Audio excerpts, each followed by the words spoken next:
श्रीमन्नारायणाय नमः। परब्रह्माय नमः। परकक्षाय नमः। कल के प्रसंग में श्रीमद् भागवत गीता के इस तीसरे अध्याय में भगवान कृष्ण अर्जुन से कहते हैं, हे अर्जुन, यज्ञ के निमित्त किए जाने वाले कर्म में अतिरिक्त दूसरे कर्मों में लगा हुआ ही यह मनुष्य समुदाय कर्म से बनता है। इसलिए हे अर्जुन, तू आसक्ति रहित होकर उस यज्ञ के निमित्त ही बड़ी भांति कर्तव्य कर्म कर, ऐसा भगवान विष्णु ने अर्थात मधुसूदन ने अर्जुन से कहा। अब आज के प्रसंग में आपके सम्मुख प्रस्तुत है, सहयज्ञ प्रजा षष्टा पुरोवाचा प्रजापतिः अनेना प्रसवित्यभ्येषा मवोशिष्टा कामदः। प्रजापति ब्रह्मा ने कल्प के आदि में यज्ञ सहित प्रजाओं को रचकर उनसे कहा कि तुम लोग इस यज्ञ के द्वारा बुद्धि को प्राप्त हो और यह यज्ञ तुम लोगों को इच्छित भोग प्रदान करने वाला हो। देवान् भावयत्तानेन ते देवा भावयन्तु वः परस्परं भावयन्ता श्रेया परमाभ्यदस्ततः।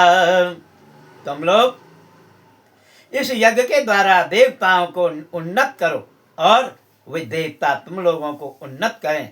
इस प्रकार निस्वार्थ भाव से एक दूसरे को उन्नत करते हुए तुम लोग परम कल्याण को प्राप्त हो जाओगे। इष्टान् भोगान् हि वो देवान् दासयन्त यज्ञभाविता तैदत्तान् प्रदायेभ्यो यो भुक्तेस्तेन एव सः। यज्ञ के द्वारा बढ़ाए हुए देवता तुम लोगों को बिना मांगे ही इच्छित भोग निश्चय ही देते रहेंगे। इस प्रकार उन देवताओं के द्वारा दिए हुए भोगों को जो पुरुष उनको बिना दिए स्वयं भोगता है वह चोर ही है। यज्ञशिष्टासिना संतो मुञ्चन्ते सर्वकिल्मषैः भुञ्जते ते त्वघं पापा ये पंचत्यात्मकारणात्। यज्ञ से बचे हुए अन्न को खाने वाले श्रेष्ठ पुरुष सब पापों से मुक्त हो जाते हैं और जो पापी लोग अपना शरीर पोषण करने के लिए ही अन्न पकाते हैं वे तो पाप को ही खाते हैं। अन्नाद् भवन्ति भूतानि पर्जन्याद् पर्णसम्भवा यज्ञाद् भवति पर्जन्यो यज्ञ कर्मसु बन्धवा। कर्म ब्रह्मोद्भवं विद्धि ब्रह्मक्षर समुद्भवं तस्मात् सर्वगतं ब्रह्म नित्यं यज्ञे प्रतिष्ठितं। संपूर्ण प्राणी अन्न से उत्पन्न होते हैं।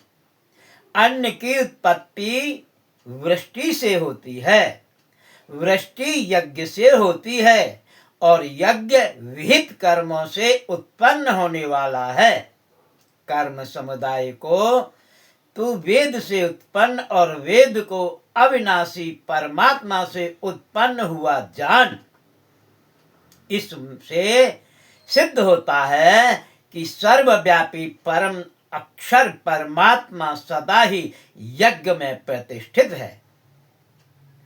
एवं प्रवर्तितं चक्रं नानुवर्तयति हया अघायुरिन्द्रिया रामो मोघम पार्थ सजीविते।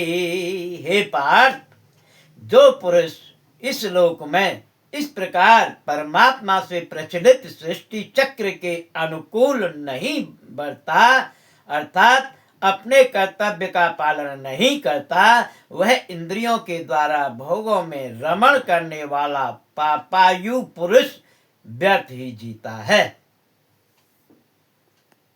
एवमस्तु।